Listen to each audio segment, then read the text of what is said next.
जय भीम दोस्तों।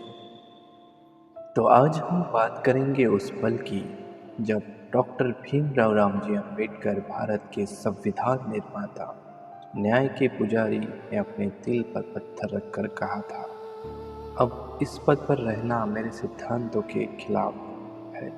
और फिर उन्होंने कानून मंत्री पद से इस्तीफा दे दिया। तो आखिर बाबा साहब ने इस्तीफा क्यों दिया था? कहानी शुरू होती है आज़ादी के बाद भारत से।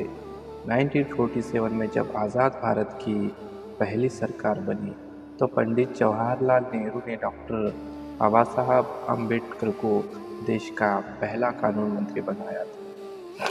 एक दलित नेता जिसने कभी छुआछूत और भेदभाव झेला था, वो अब भारत का संविधान लिखने बैठा था। यह अपने आप में इतिहास का सबसे बड़ा पद था। लेकिन बाबा साहब का सफ़र कभी आसान नहीं। उन्होंने संविधान में समानता, स्वतंत्रता और न्याय को केंद्र में रखा। पर जब बात आई महिलाओं के अधिकारों की, तब शुरू हुआ वो तूफान जिसने इतिहास बदल दिया।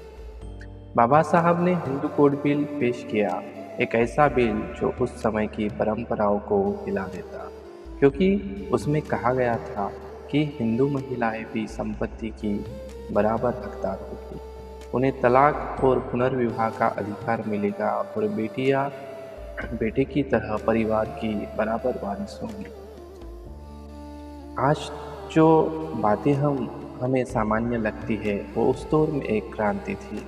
लेकिन संसद में रूढ़िवादी सोच वाले ने इसका जमकर विरोध किया। नेहरू सरकार के कई मंत्री भी इससे पीछे हटने लगे। बिल टेबल हुआ लेकिन पास नहीं हुआ। नेहरू ने कहा, अभी देश इसके लिए तैयार नहीं है। और यही वो पल था जब बाबा साहब को लगा, अगर देश महिलाओं को न्याय देने के लिए तैयार नहीं तो मैं इस सरकार का हिस्सा नहीं रह सकता। तो 1951 में उन्होंने अपने सिद्धांतों पर अडिग रहते हुए कानून मंत्री पद से इस्तीफा दे दिया। वो बोले, मैं उस सरकार में नहीं रह सकता जो सामाजिक न्याय के खिलाफ खड़ी है।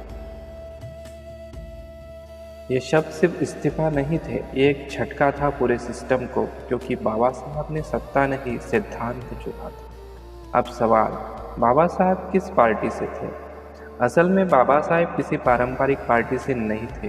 वो पहले वाइसराय एग्जीक्यूटिव काउंसिल में थे, फिर आज़ादी के बाद कांग्रेस सरकार में कानून मंत्री बने। मतलब वो कांग्रेस की कैबिनेट में थे, पर कांग्रेस पार्टी के सदस्य नहीं थे। बाद में उन्होंने अपनी खुद की पार्टी बनाई, शेड्यूल कास्ट फेडरेशन SCF, और फिर आगे चलकर Republican party of India RPI की नींव रखी, जो आज भी उनके विचारों को आगे बढ़ा रही है। इस्तीफे के बाद बाबा साहब ने कभी पीछे मुड़कर नहीं देखा। उन्होंने कहा, अगर संविधान लोगों को न्याय नहीं दिला पाएगा तो मैं सबसे पहले उसे जला दूंगा। और फिर उन्होंने अपना जीवन बुद्ध और बौद्ध धर्म के अध्ययन में लगा दिया, क्योंकि उन्हें लगा समानता और करुणा का रास्ता राजनीति नहीं, धर्म से होकर जाता है। दोस्तों, आज अगर हमारी बहनें बोल सकती है, अपने अधिकार मान सकती है, तो उस नींव में बाबा साहब की कलम का लहू मिला हुआ है। उन्होंने पद खोया पर इतिहास जीत लिया। जय भीम, नमो बुद्धाय।